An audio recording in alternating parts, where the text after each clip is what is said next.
संदीप अपने माता पिता के साथ मोहन नगर में रहता था। संदीप के पिता हरिराम एक होटल में बर्तन धोने का काम करते थे। संदीप की मां कमला घरों में झाड़ू पोछे का काम करती थी। संदीप एक गरीब परिवार का लड़का था। पास के ही सरकारी स्कूल में वो 4th कक्षा में पढ़ रहा था। संदीप अक्सर स्कूल के कुछ बच्चों को अपना जन्मदिन स्कूल में मनाते देखता था। स्कूल के बच्चे अपने जन्मदिन पर कक्षा में टॉफी और बिस्कुट बांटा करते थे। संदीप उन बच्चों को देखकर यही सोचता था कि उसका तो कभी जन्मदिन आता ही नहीं। एक बार संदीप की कक्षा में पढ़ रहे एक बच्चे का जन्मदिन था। वो सब बच्चों को टॉफियां बांट रहा था। जब वो टॉफी देने संदीप के पास जाता है, तभी एक बच्चा उस बच्चे से कहता है, अरे यार सोनू, तू संदीप को टॉफी देकर क्या करेगा? ये हम सबसे तो अपने जन्मदिन पर टॉफी खा लेता है, पर आज तक इसने अपना जन्मदिन कभी नहीं मनाया।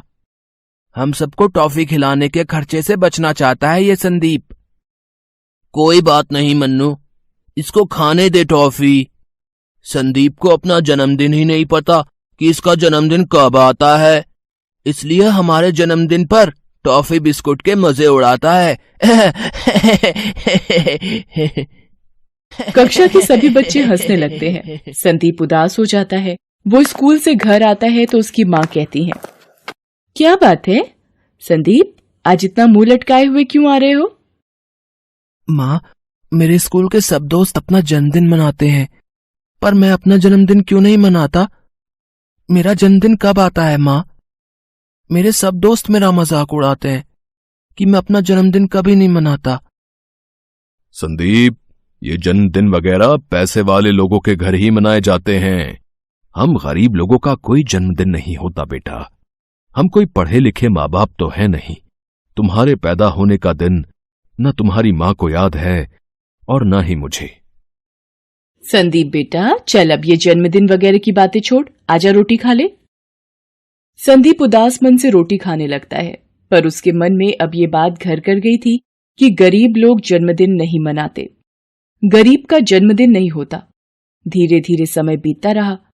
संदीप अब बड़ा हो चुका था। संदीप की मां ने उम्र के साथ अब घरों में काम करना छोड़ दिया था। संदीप के पिता भी अब होटल का काम छोड़कर घर के पास में ही सब्जी का ठेला लगाने लगे थे।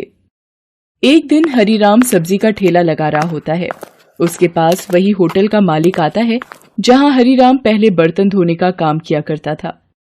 अरे हरिराम, सब्जी का ठेला लगाने लगे हो? हैं? अच्छी बात है।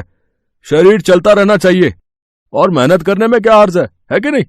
अच्छा लाओ, 2 किलो आलू और 2 किलो टमाटर तोल दो। अभी देता हूं साहब। बड़ी खुशी हुई आपको इतने समय के बाद देखकर। अरे हरिराम, तुम्हारा एक बेटा भी था ना संदीप, अब तो बड़ा हो गया होगा। आजकल क्या कर रहा है? कुछ नहीं मालिक, अभी 12वीं पास की है उसने, तो घर पर ही है। अब कॉलेज की पढ़ाई के लिए पैसे भी तो चाहिए, इसलिए अभी पढ़ाई रोक दी है उसने। उसे भी कहीं किसी दुकान पर कोई काम मिल जाए तो घर खर्च में आसानी हो जाएगी और पैसे कमाकर आगे की पढ़ाई भी कर लेगा। अच्छा, तो ये बात है।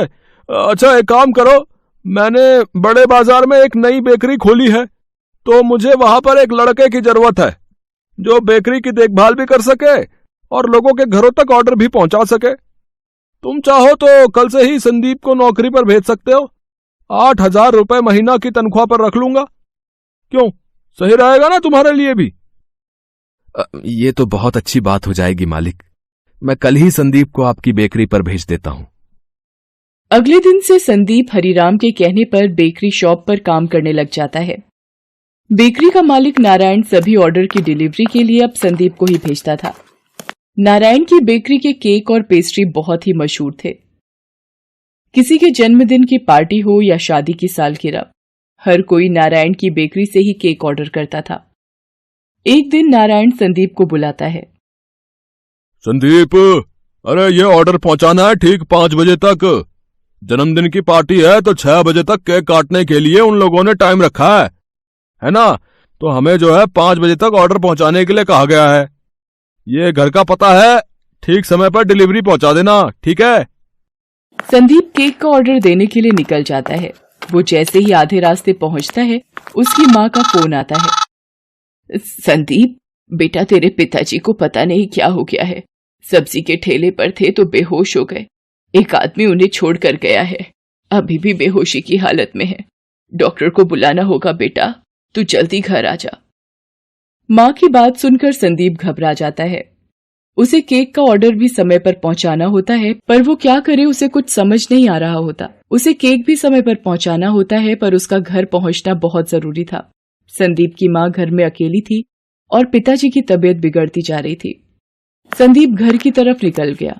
संदीप सीधा डॉक्टर को लेता हुआ ही घर गया। डॉक्टर ने संदीप के पिता का चेकअप किया और कुछ दवाइयां लेकर संदीप को दी और संदीप के पिता को कुछ दिन आराम करने के लिए कहा। संदीप ने डॉक्टर द्वारा बताई गई दवाइयां लाकर अपने पिताजी को दी और कुछ समय पश्चात जब वो होश में आ गए तो संदीप ने अपनी माँ से कहा, माँ, डॉक्टर ने कहा है पिताजी कमजोरी की वजह से बेहोश हो गए थे, धीरे धीरे दवाइयों से ठीक हो जाएंगे। आप पिताजी के पास बैठो, मैं थोड़ी देर में आता हूं। मुझे एक ऑर्डर का केक पहुंचाना है, बहुत जरूरी। संदीप केक लेकर जल्दी जल्दी नारायण के दिए पते पर पहुंचता है। संदीप घबरा जाता है कि जिनका ऑर्डर है कहीं वो लोग गुस्से में आकर नारायण को फोन न कर दे, कहीं नारायण उसे नौकरी से न निकाल दे।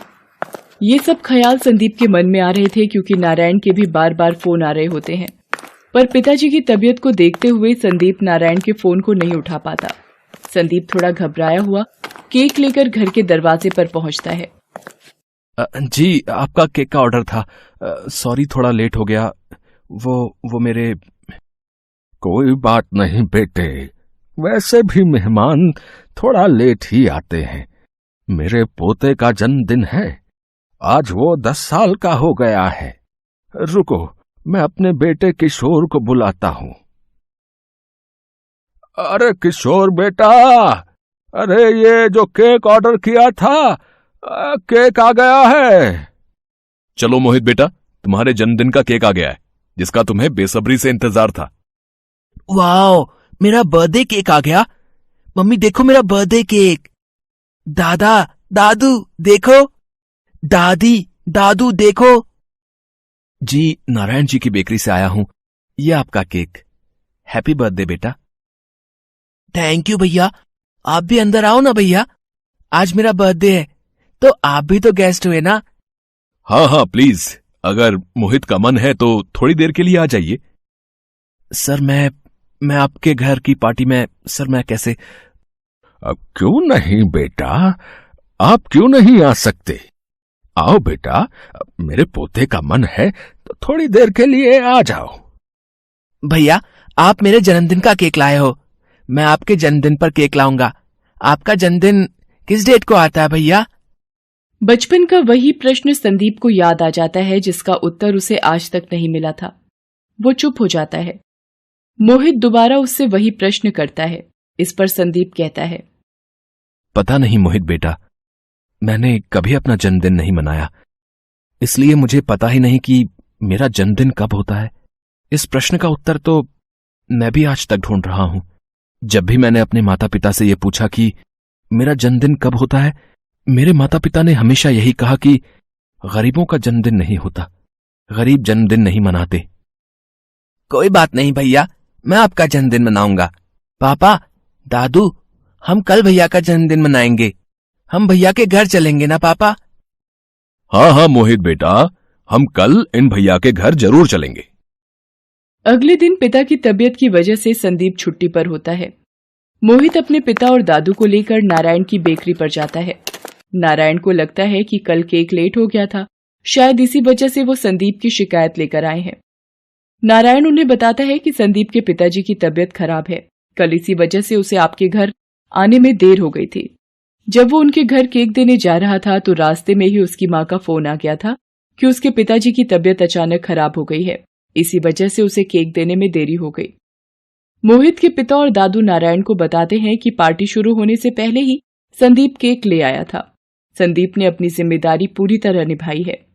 वो नारायण से संदीप के घर का पता पूछते हैं और एक बढ़िया सा केक भी खरीदते हैं। वो संदीप के घर पहुंचते हैं। संदीप मोहित और उसके पापा व दादू को देखकर हैरान रह जाता है। वो अपने माता पिता से उन्हें मिलवाता है। संदीप भैया, हैप्पी बर्थडे। ये लो आपका बर्थडे केक। कल आप मेरे बर्थडे पर आए थे, आज मैं आपके बर्थडे पर आया हूँ। आओ संदीप भैया केक काटते हैं। आओ बेटा संदीप, अपना जन्मदिन मनाओ और ये केक काटो। मोहित को बहुत खुशी होगी। और बेटा, आज के बाद कभी भी ये मत कहना कि आप गरीब हो बेटा, ठीक है? मन से अमीर होना चाहिए, दिल का अच्छा होना चाहिए, मनुष्य का मन साफ होना चाहिए, तो वो अपने ही आप अमीर हो जाता है। सब मिलकर संदीप का जन्मदिन मनाते हैं। संदीप और उसके माता पिता बहुत खुश होते हैं। संदीप की आंखें खुशी के आंसुओं से भर जाती हैं। थोड़ी सी खुशी भी किसी इंसान के जीवन को ढेर सारी खुशियों से भर देती है। इंसान छोटा या बड़ा नहीं होता, उसके कर्म उसे बड़ा बनाते हैं और ईश्वर की धरती पर नेक इंसान भी हैं। ये साबित करके एक अमीर गरीब का जन्मदिन खुशियों से भर देता है। Best buddies. Hello friends, thanks for watching this video. अगर आपको ये वीडियो पसंद आया है तो प्लीज लाइक, सब्सक्राइब, कमेंट्स करें इस वीडियो पर और हाँ, शेयर करना भी ना भूलें। और भी मजेदार वीडियो देखने के लिए नीचे दिए गए बेल आइकॉन को दबाएं। देखते रहिए बेस्ट बडीज।